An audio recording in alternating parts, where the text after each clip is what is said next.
como eu disse para vocês, a educação em saúde não tem muitos conceitos diretos, né? Então, por exemplo, a gente não vai falar sobre risco biológico, físico, não.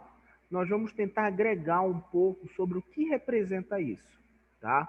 Quando a gente fala a expressão ou a palavra educação em saúde, o que é que a gente pensa?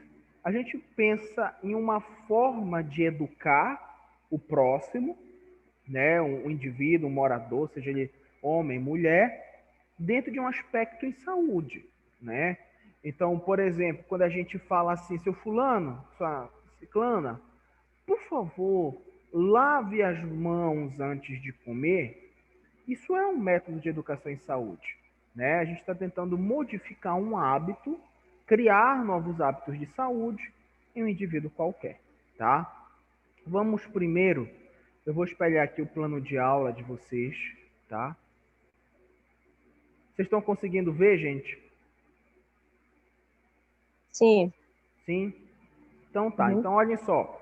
Eu vou ler só esse início aqui para vocês, que já é muito importante. Olhem só. Compreensão dos conceitos básicos em educação e saúde, reflexões sobre articulação entre educação e saúde. Então, o que é que a gente vai ver na nossa disciplina, né? A gente vai falar sobre o que é a educação em saúde, tá? O que é a educação continuada, que é um tipo de educação voltada para os profissionais da saúde, tá? Entre outros profissionais. Nós vamos falar sobre tipos de metodologias, que são as metodologias utilizadas hoje em dia para a gente chamar mais a atenção do nosso público, chamar a atenção das pessoas para que elas possam, né, interagir melhor com os assuntos e tudo mais, tá?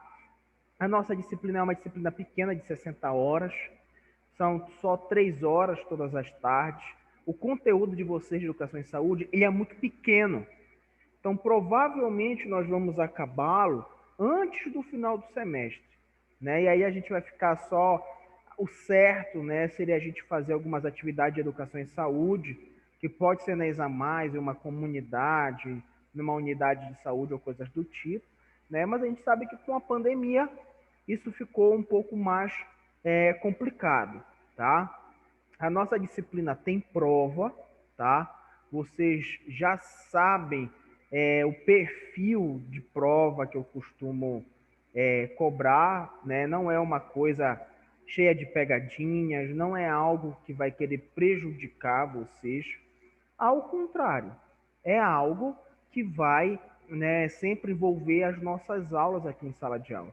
Então é algo muito dinâmico, tá? Bom, vamos pensar numa coisa importante agora, né? Olhem só, quando a gente fala em educação e saúde, nós habitualmente pensamos naquela ação que muita gente pede para a gente quando a gente está estudando enfermagem, que é ir para uma unidade de saúde, segurar uma cartolina que fala sobre algum tema e ficar lá na frente das pessoas. Ó, bora falar sobre parasitose intestinal, sobre câncer de mama, câncer do colo do útero, tuberculose, que são os assuntos que mais as pessoas falam em unidade de saúde. Aí você tá lá, o seu colega segurando a cartolina, você tá falando, quando tu olha para as pessoas que estão sentadas, tem um senhor dormindo, o outro tá mexendo no celular, o menino tá chorando porque quer pipoca. Ninguém tá prestando atenção no que você tá falando. E qual é o problema disso? Por que ninguém presta atenção? Não presta atenção porque o método que você utiliza não é bom, ou o tema que você escolheu não é bom, né? Então, por exemplo, você está numa unidade de referência cheia de adolescentes do sexo feminino que estão grávidas ou que já tiveram filhos. E aí você quer chegar lá e falar sobre, olha, vamos falar sobre a relação sexual na adolescência. Já passou, cara. As meninas já têm até filho, já sabem fazer sexo melhor do que vocês. E aí vocês vão chegar lá e vão querer falar, olha, porque não adianta, é um assunto perdido. E aí a gente se pergunta assim, professor, e como é que a gente pensa, como é que a gente identifica um assunto que é de importância, que vai chamar a atenção daquela pessoa? A gente precisa investigar, a gente precisa perguntar. Então, por exemplo, se eu falasse que, gente, o pessoal que está aqui hoje, a Alissa, Ângela, Arielle, Elielma, Everton, o que vocês gostariam de saber na área da saúde? Aí ia ter gente que ia falar, queria saber um pouco mais sobre obstetrícia, sobre UTI. Ó, beleza.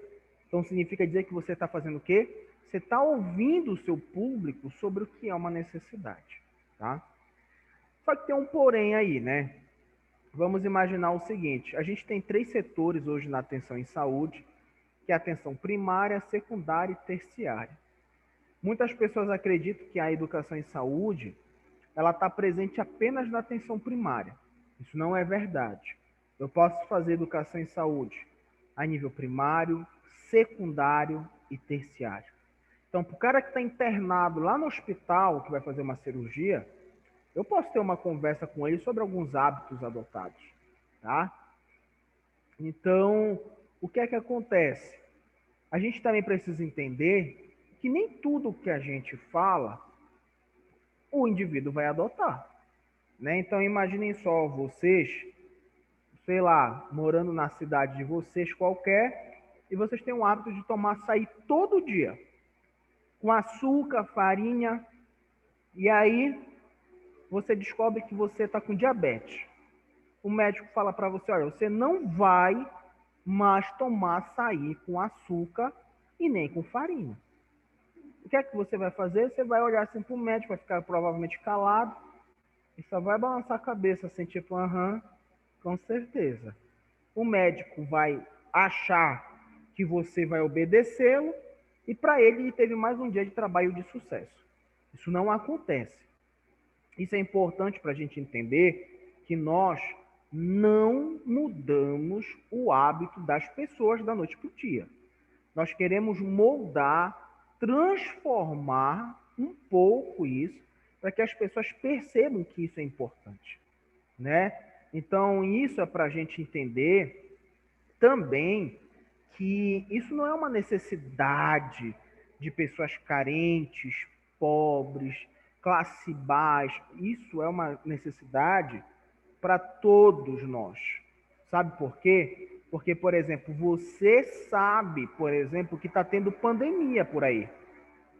Que você não deve sair para fazer nada que não seja muito importante na rua. Que você não deve tirar máscara por nada. Que a máscara descartável tem que ser trocada de tanto em tanto tempo. Que tem que usar álcool em gel. Aí hoje vai ter um bolo lá na casa da Kate. Aí vai todo mundo para lá. Né? Não, professor, mas a Kate, ela já teve Covid. Isso não interessa.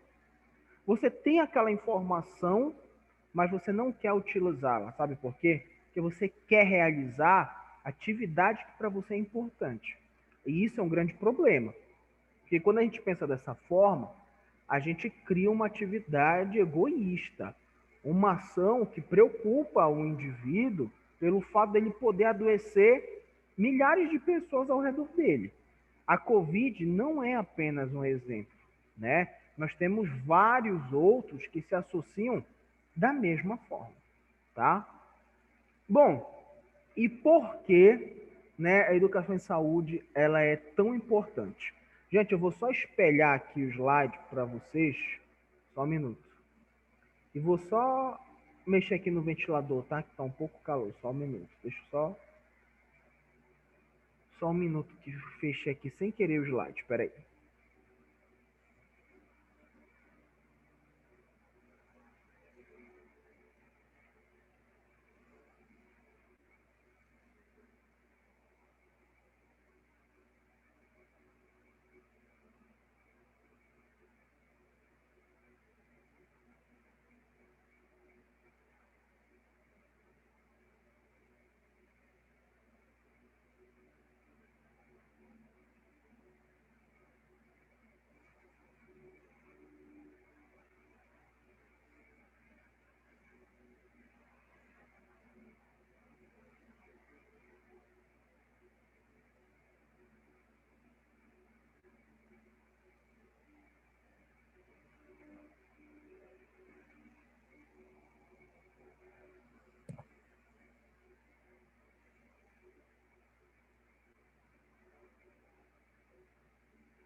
Vocês estão conseguindo ver o slide, gente?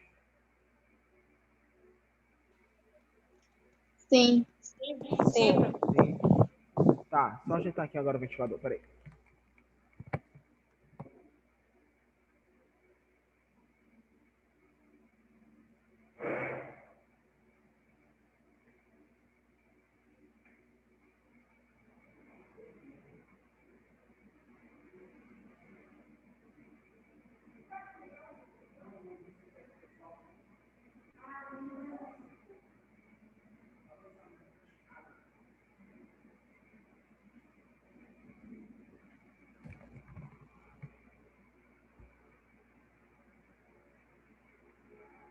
Então, olha só, gente, aqui a gente tem um conceito básico, né, que vai complementar o que eu falei para vocês ainda há pouco, né? Então, olhem só, a educação, o que ela é dentro desse processo de educação em saúde? É adequar o indivíduo à sociedade em que ele vive. Então, nós não vamos dizer que o indivíduo ele é mal educado, né? Não é nada disso. Nós vamos querer adequá-lo aos novos padrões de vida que a sociedade nos mostra. Vamos dar um exemplo. Nós temos em 2019, 2020, um aumento no número de casos de hipertensos e diabéticos. Tá? Isso é preocupante? Claro que é, né? É uma doença como qualquer outra que é preocupante. E hipertensão e diabetes vão acompanhar o indivíduo pro resto da vida, né? Se não for feito basicamente nada. Tá. E aí a gente tem remédio para hipertensão? Tem, né? Ah, a gente tem um médico especializado? Tem. Mas a gente pode evitar que o indivíduo se torne, por exemplo, hipertenso ou diabético, às vezes com hábito de vida alguns anos atrás. A gente evita o gasto de dinheiro, o desgaste físico-biológico e os recursos que o governo utiliza no tratamento do indivíduo, né? Então, por exemplo, o que, é que a gente pode falar para esse indivíduo que pode ajudá-lo a melhorar de vida? Olhe, senhor, senhora, por que a senhora não realiza uma atividade física? Ah, eu não tenho dinheiro para fazer isso. Tudo bem, você pode caminhar na rua, você pode caminhar na praça. A caminhada e a corrida são as atividades físicas de melhor resultado para o funcionamento cardíaco. Olha, senhor, o senhor gosta muito de comer churrasco? Gosto, como churrasco todo dia. Tá, beleza. Eu não vou dizer para o senhor parar de comer churrasco, mas tente comer pelo menos 2 vezes na semana. Vamos tentar reduzir um pouco o consumo da gordura, por exemplo, da picanha, de estar comendo linguiça e coisas agregadas, né?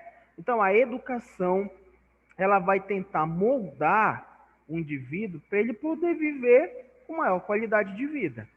Aí a gente para e pensa assim, pô, professor, nós da saúde temos que orientar o indivíduo para que ele possa viver mais. Poxa, ele não pode, ele precisava disso? Será que o indivíduo não consegue ver que aquilo está matando ele, como o álcool, o tabaco, e ele não percebe que isso é errado? Ele percebe, gente. Assim como vocês percebem isso, né?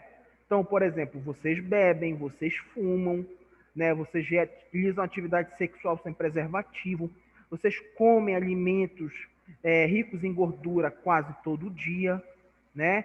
E por que vocês não param de fazer isso? Porque vocês estão habituados e essas atividades trazem prazer a vocês.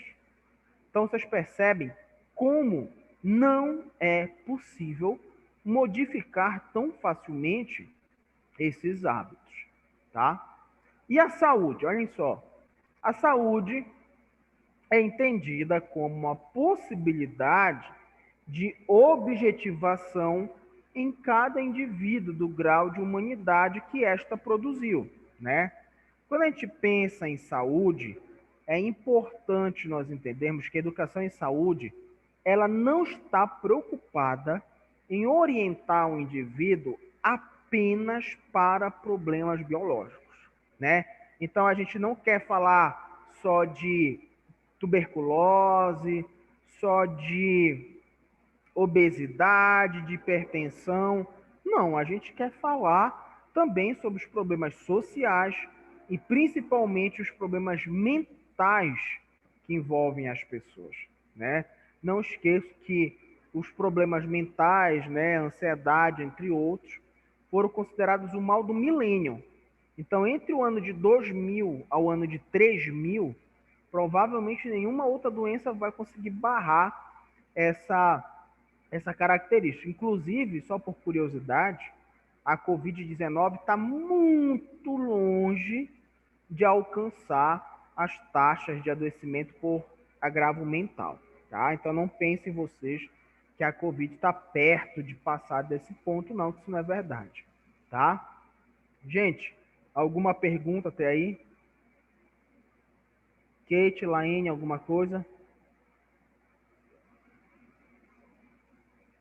Não, professor. Não, professor. Perfeito. Então, olhem só. Por que a educação em saúde surgiu, né? Qual é a importância disso? Nós vivemos desde a origem da medicina, desde o momento em que a gente começou a falar sobre cuidado, sobre tratamento, nós trabalhamos em um padrão chamado de padrão biomédico. O que é que significa falar um padrão biomédico? É um padrão onde o profissional ele visa apenas o tratamento da doença, tá? Então, por exemplo, um indivíduo está com tuberculose, ele não sabe o nome do indivíduo, não sabe onde ele mora, só sabe que ele tem tuberculose. Quando a gente pensa só na doença, nós estamos pensando apenas em terapêutica, ou seja, em tratá-la e curá-la. E quando a gente pensa só na doença, nós deixamos de pensar na prevenção, né? Então, só para vocês terem ideia, hoje, um idoso é internado numa UTI com diabetes, por exemplo, ele custa, em média, assim, um caso grave, uma média de R$ 14.000 por dia para o sistema público de saúde. Então, em 10 dias, ele custou R$ 140.000. É muito dinheiro.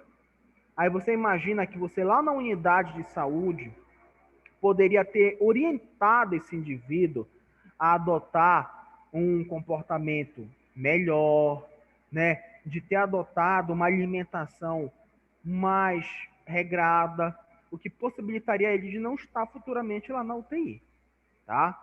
Então, nós precisamos entender que hoje, quando eu digo hoje, principalmente no ano de 2019 para cá, as ações que envolvem prevenção, elas estão crescendo exponencialmente.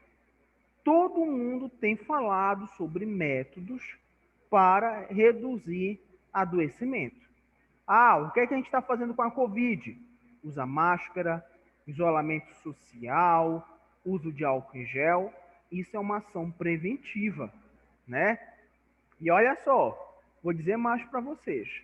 Mesmo a Covid matando gente todo dia no Brasil, no mundo e no Pará, mesmo a gente sabendo quanto essa doença ela é triste, as pessoas não aderem à proteção, não aderem a hábitos, né, que possam melhorar a perspectiva de proteção, tá?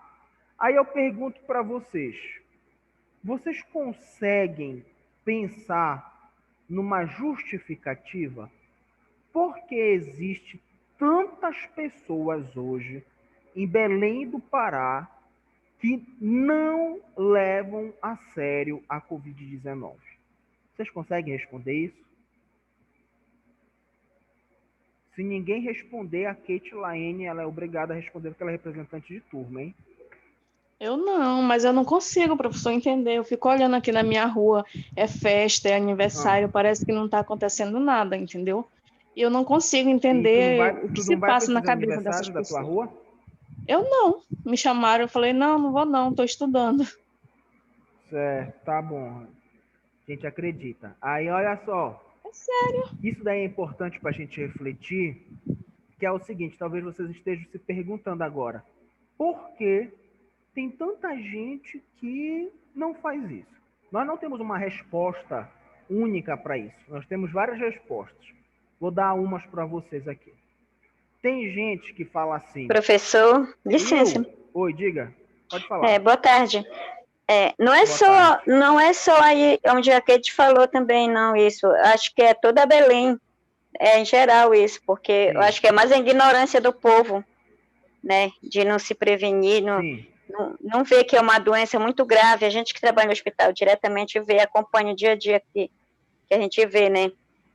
E eu acho que as pessoas já vão mais acreditar mais quando já tem um caso, assim, que acontece um caso na família, aí que já vai ver a gravidade que chega a perder o familiar, que já vai ver, eu acho que é a gravidade da doença, né?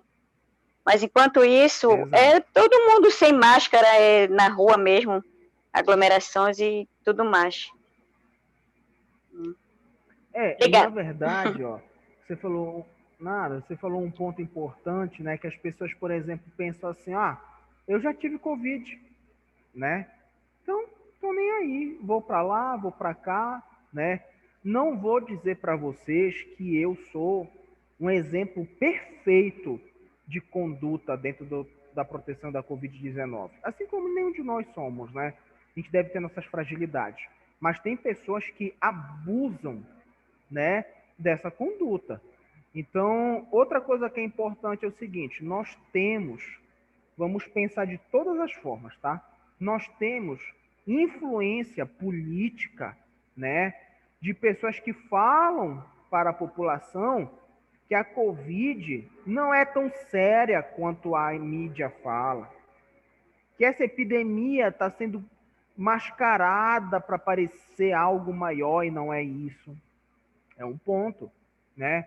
Outro ponto, como eu falei para vocês, o egoísmo, já peguei, não estou nem aí, vou para a rua, né? Não sabe se a tua proteção ainda está boa, você pode ser um vínculo de contaminação para outras pessoas, né?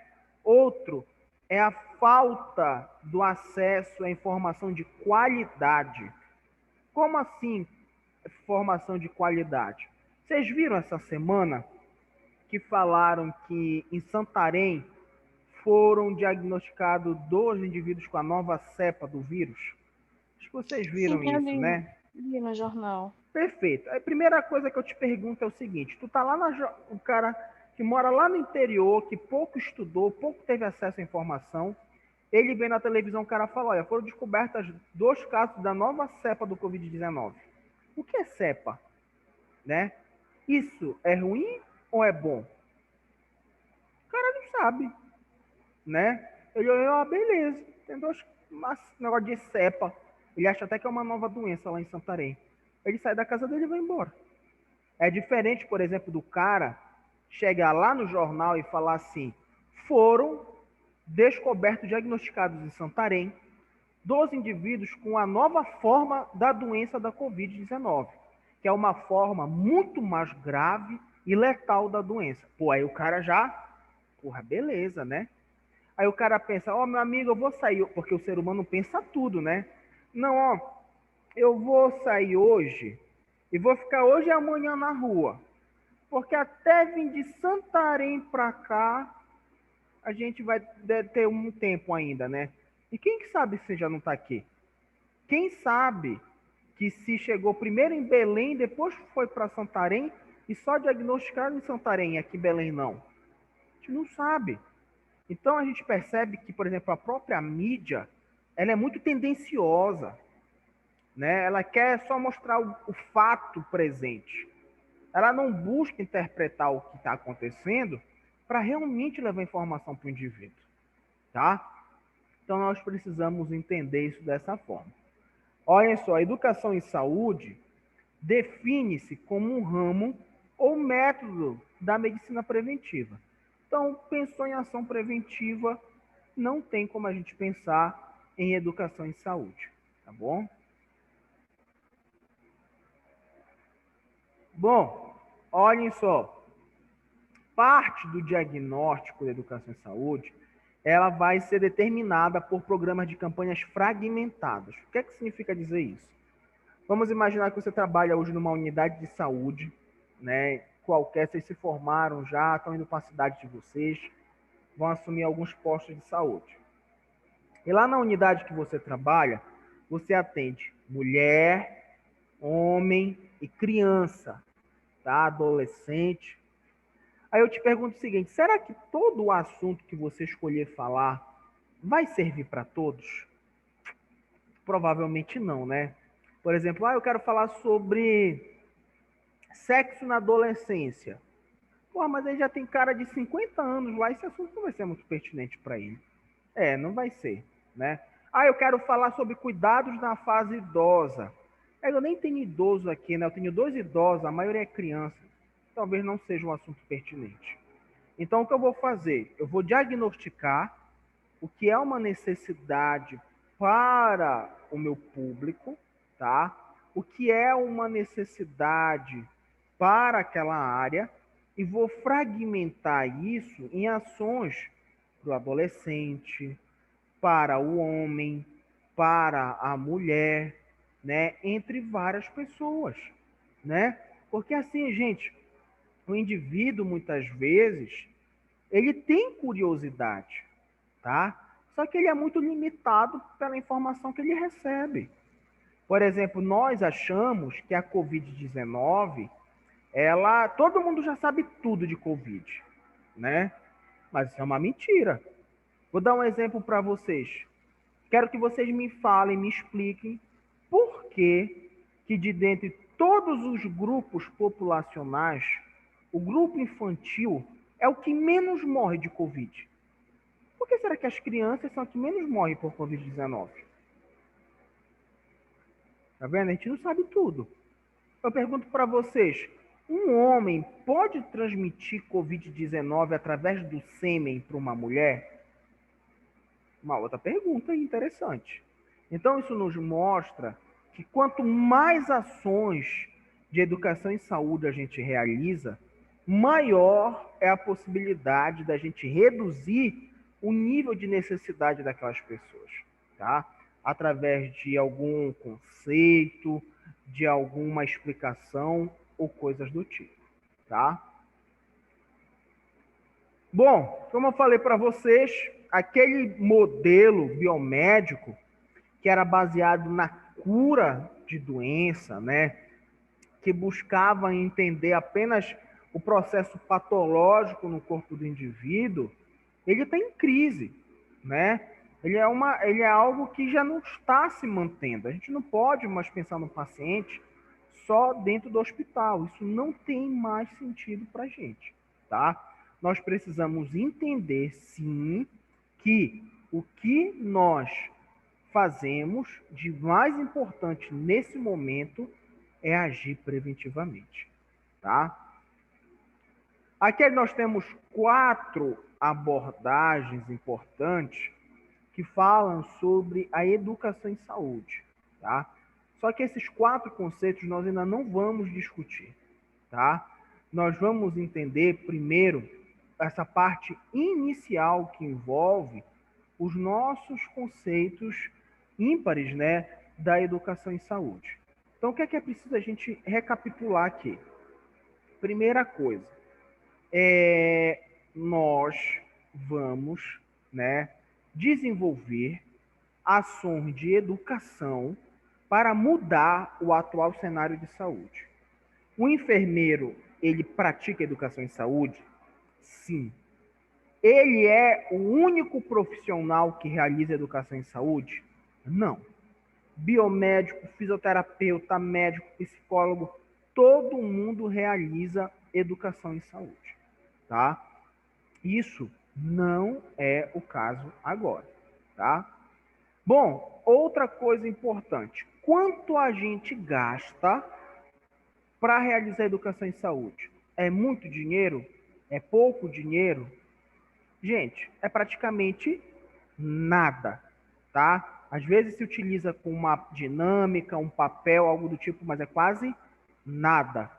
E, infelizmente, o Brasil não realiza, tá? Não faz nenhum tipo de investimento que envolva a educação em saúde, tá?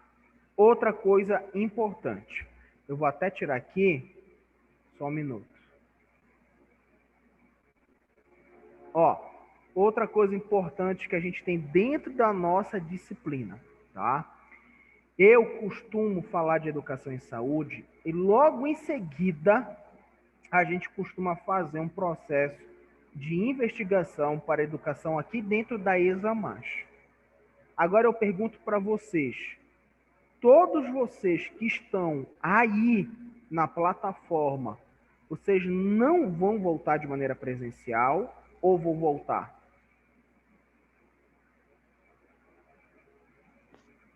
Eu vou ficar online, professor. Eu vou ficar online, professor, também. Eu também vou ficar online, professor. Tá certo. Porque assim, gente, se não tiver público presencial, nós vamos fazer isso de outra forma, tá? A gente não vai fazer isso dentro da ESAMAS, tá? A gente vai procurar fazer isso em um ambiente familiar ou algo do tipo, entendeu? Mas não se preocupem que nós vamos sim falar sobre isso e tudo mais. Por que eu estou logo falando isso para vocês? Porque habitualmente eu faço isso na terceira aula de educação em saúde. Então, como hoje a gente tem um tempo para falar sobre isso, na segunda-feira que vem talvez não, eu estava logo querendo organizar a possibilidade de algumas pessoas estarem aqui presentes para fazer isso. Mas não tem problema. Se todo mundo for ficar de maneira online, a gente depois vê uma forma de fazer isso, tá? Olhem só, gente. Quando a gente pensa também nesse caso da educação em saúde, e a gente pensa aqui no Pará, por exemplo, nas histórias do interior e coisas do tipo, a gente precisa entender o seguinte, olhem só, não é porque aquele povo do interior que teve pouco acesso à informação, ao estudo, ele é extremamente necessitado de informação. Isso não é uma verdade, tá? E outra coisa que é importante, nós devemos orientar sobre as atividades benéficas e nós não devemos mudar a cultura das pessoas. Então, vou dar um exemplo para vocês, ó. Vocês já ouviram falar em erisipela, né? Então, erisipela, o pessoal toma medicação, antibiótico para tratar, mas as pessoas têm o hábito de fazerem uma reza, né, na perna do indivíduo. O pessoal benze a perna do indivíduo para ele não ter nada mais grave. Eu pergunto para vocês, benzer a perna do indivíduo faz mal? Sim ou não? Não, professor. Não.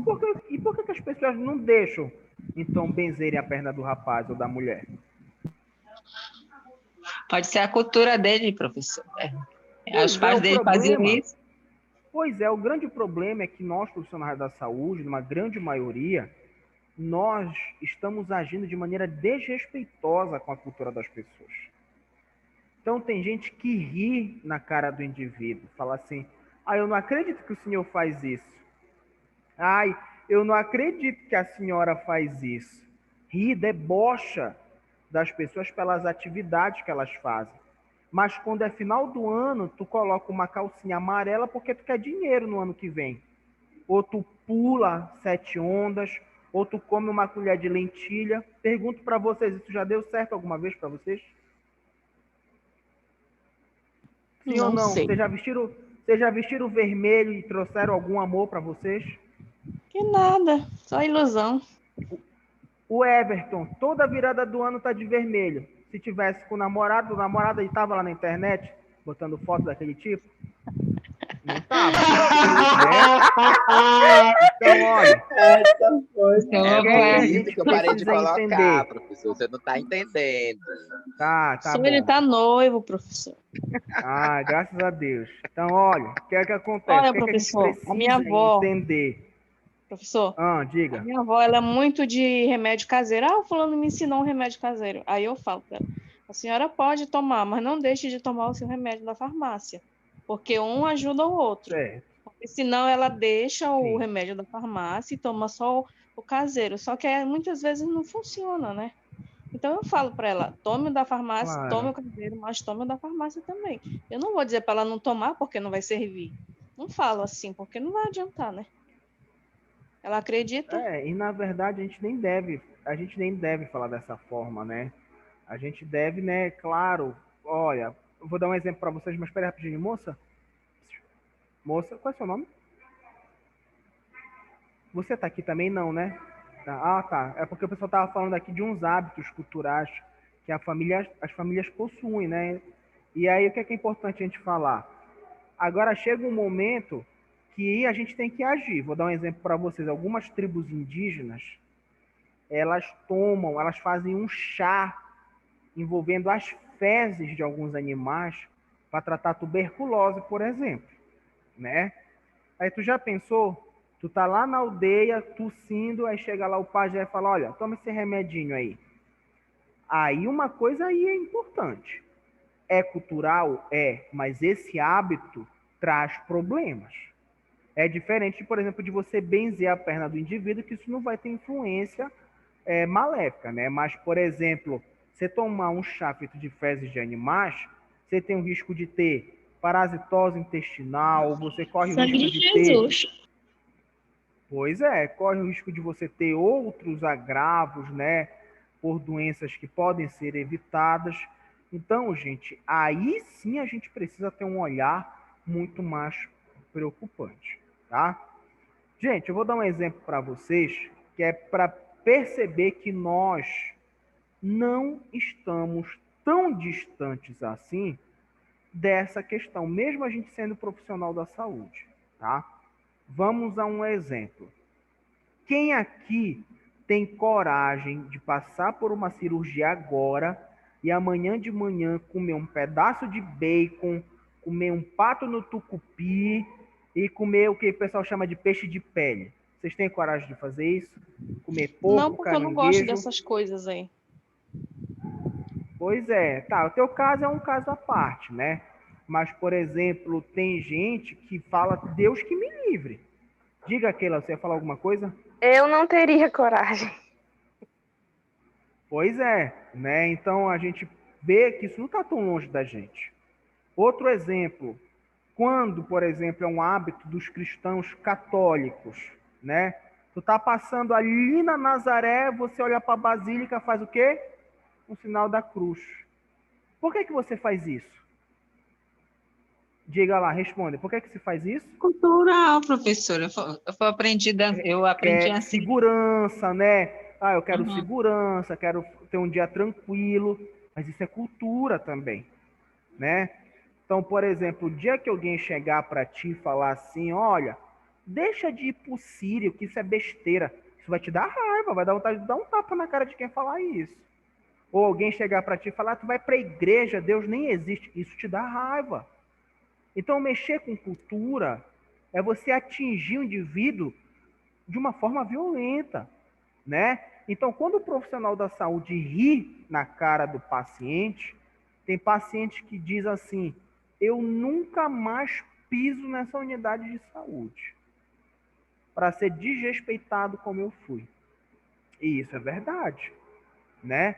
Isso é uma coisa, né, que infelizmente acontece muito por aí, principalmente pelos preconceitos, né, que existem, infelizmente, entre as comunidades, tá? Gente, alguém tem alguma pergunta até aí? Elielma, Ivaneide, Karina, Keila? Não, professor. Nada? Não. Karina, nunca mais falei contigo, né, Karina? É. De vez em quando vou lá no Barrichello. Olha só, deixa eu falar uma coisa para vocês, gente. Falando a respeito ainda sobre cultura, né? Que a gente falei para vocês que vocês precisam trabalhar o que vai aparecer para vocês. Eu vou contar um exemplo, tá? Eu não sei se eu contei isso para vocês quando a gente estudou educação em saúde ou se quando a gente estudou lá no 5º semestre. Deixa eu só tirar uma película aqui da câmera. Pronto. Quando a gente estudou lá no 5º semestre. Mas, antigamente aqui no Pará, eu acho que eu contei isso para vocês. as meninas, elas costumavam ter a primeira relação sexual delas com avô ou com pai. Eu contei isso para vocês? Não, Não. não lembro. Não? Não. Tá, deixa eu falar uma coisa para vocês. Existe um livro que fala sobre cultura e saúde na Amazônia, né? E ela traz alguns dados, né? Algumas informações muito antigas que envolviam as coisas aqui na Amazônia, né? Religião, entre outras coisas. E uma delas era essa explicação, que há muito tempo atrás, há uns bons anos atrás, algumas famílias do interior do estado, elas tinham a cultura, o hábito de que a menina, quando ia ter a primeira relação sexual, ela tinha que ter com o avô ou com o pai. Olhem só, nós não estamos falando aqui de pedofilia. O avô dessa menina, o pai dessa menina, não ficava puxando ela para o banheiro, querendo ver ela nua, né? Não, ele realizava uma atividade única após a primeira menstruação da menina. Isso era algo cultural. Ela sabia, a mãe sabia, o pai sabia. Agora, sabe o que é mais complicado disso tudo? Como isso nos atinge? Provavelmente vocês que estão sabendo disso agora estão um pouco assustados, não estão? Estão um pouco revoltados, né? Inclusive, se vocês soubessem disso e vissem quem fez isso, vocês quisessem até agredir aquele homem, né? Mas é uma questão cultural, né? Aí, professor, mas olha, no Brasil é o único lugar onde isso acontece. Mentira. O mundo todo agrega. Diga, Joana, você ia falar alguma coisa? Na Índia, tem Sim. crianças que são casadas com adultos. Eu fiquei horrorizada com uma cena com uma criança de 7 anos foi casada com um homem de 40 anos e após a noite de núpcias, a criança morreu. Pois é. Pois é. Então, por exemplo, é muito complicado a gente tentar entender isso, né? E a gente não precisa entender, né? Porque nós não fazemos parte dessa sociedade. Quando a gente faz parte, é mais prático, né? Então, Ângela, você quer falar alguma coisa? Seu microfone está ligado? Acho que O senhor não acha Diga. que hoje em dia ainda existe esse tipo de cultura, entre aspas, né? Eu creio que sim.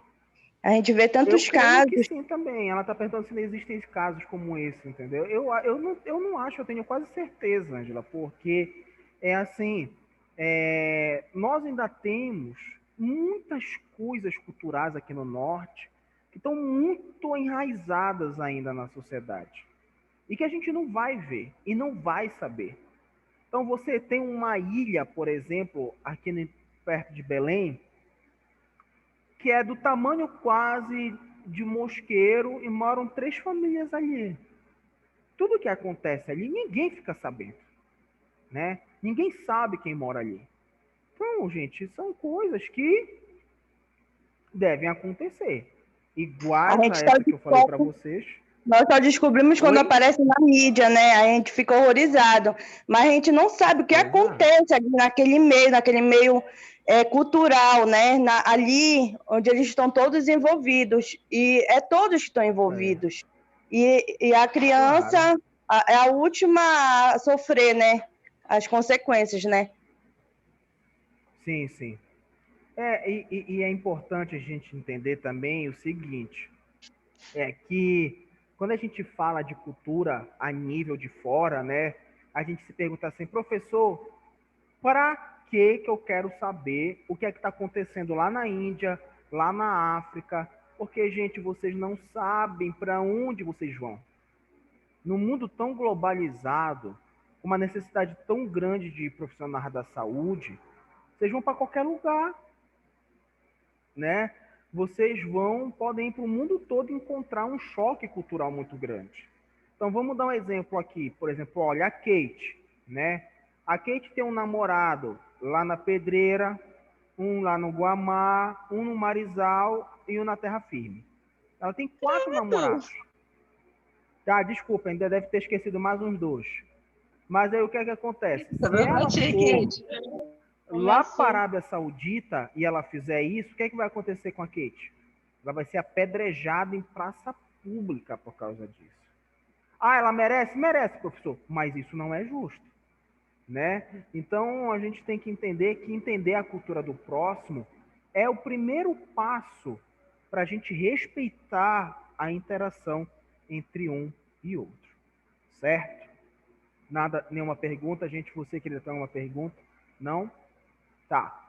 E aí, gente, a gente falou sobre a questão da cultura, sobre por que é importante falar sobre educação e saúde. E aí a gente cai sobre uma pergunta importante. Vocês estão quase se formando, vocês vão ser enfermeiros. Dizem por aí que o enfermeiro, ele é um pouco de tudo, né? Ele é um pouco fisioterapeuta, psicólogo, médico. A gente já sabe que isso é mentira, né? Que enfermeiro é enfermeiro. E eu pergunto para vocês, a partir do momento em que vocês se formam na área da saúde, vocês acham que vocês precisam ainda participar de educação em saúde? Será que vocês precisam ainda aprender sobre algo em saúde? Sim ou não? Sim, professor, porque sempre está Com surgindo certeza. coisas novas. Com certeza, sim. Sim, né? E está se atualizando Então, olha, sempre. isso é importante para a gente entender, gente, porque nós ainda temos muitos profissionais que durante a educação em saúde, vamos imaginar que aqui na sala de aula estão sentadas 50 pessoas e você está aqui no palco falando.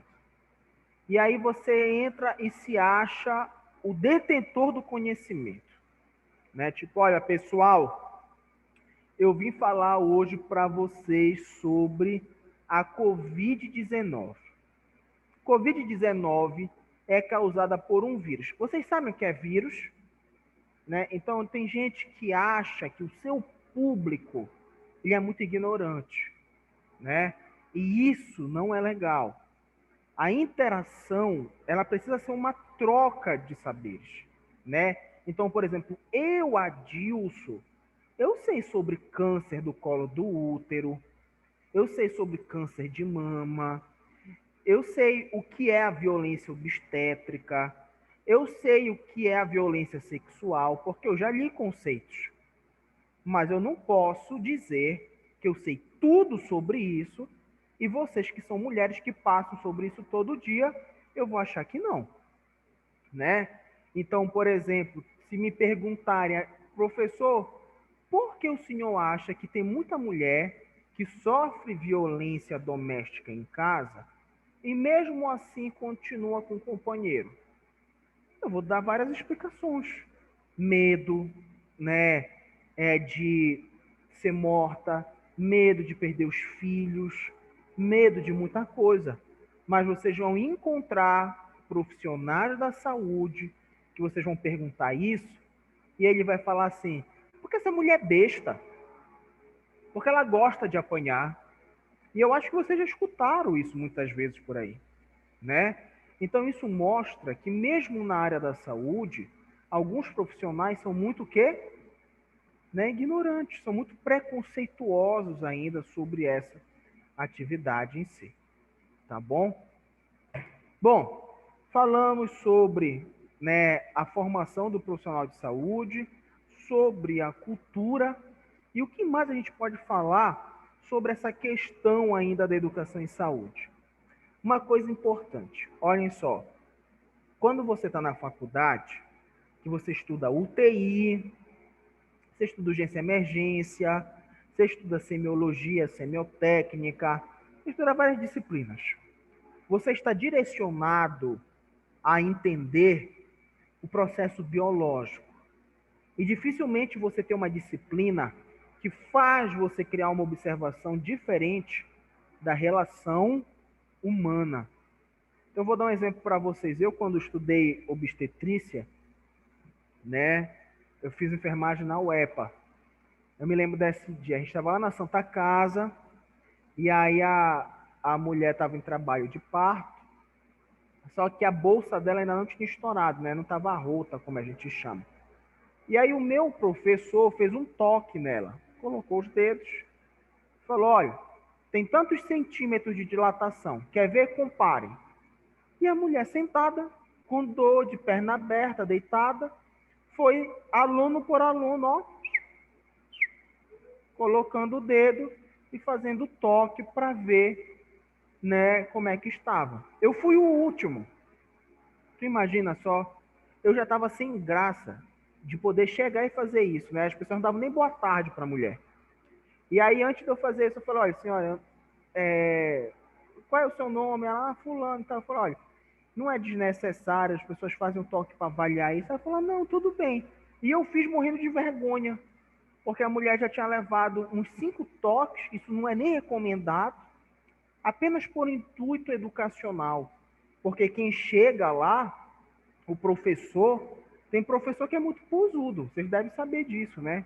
Que se acha capaz de fazer qualquer coisa, né? Chega lá, não, estou aqui, eu vou fazer, sou professor, estou aqui com meus alunos, eu quero ver, eu quero mostrar.